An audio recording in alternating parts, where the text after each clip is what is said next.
Hello, Mrs. Lakin here. So how do we remain focused when we're working from home? It's not easy, is it? The first thing I would recommend is that you have a designated work area, somewhere that's away from everyone else.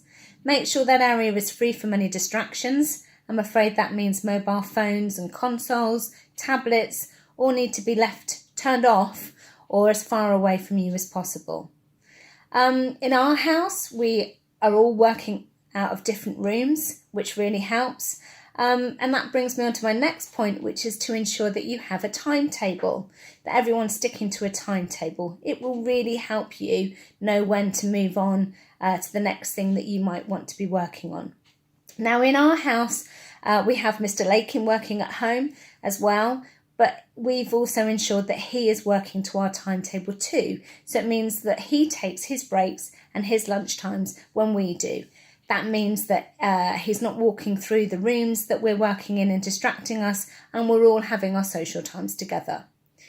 Now, the third point I would like to raise is starting the day with some mindfulness. Now, back in the day when we were walking to school or going to work, we would have that journey in order to mentally prepare ourselves for what lay ahead in the day.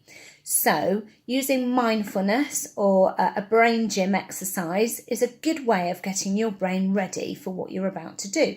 There are some really good mindfulness apps that you can download. Only takes about 5 or 10 minutes in the day, or you can try some brain gym exercises. Here's a good one. Start with your finger on your nose, cross your arm, and then onto your ear there, and then you swap. It takes a bit of practice, not quite as easy as it looks, but that's a really good way of getting both sides of your brain working and making yourself brain ready for the working day ahead.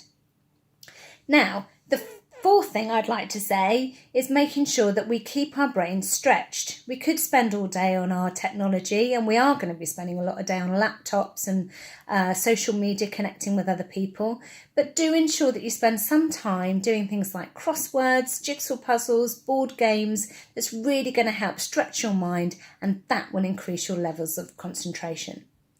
My fifth point is about praise. Especially with our young people. If they're not in the school environment, there's not going to be a huge opportunity for them to be praised for the work they're doing. They're very much on their own.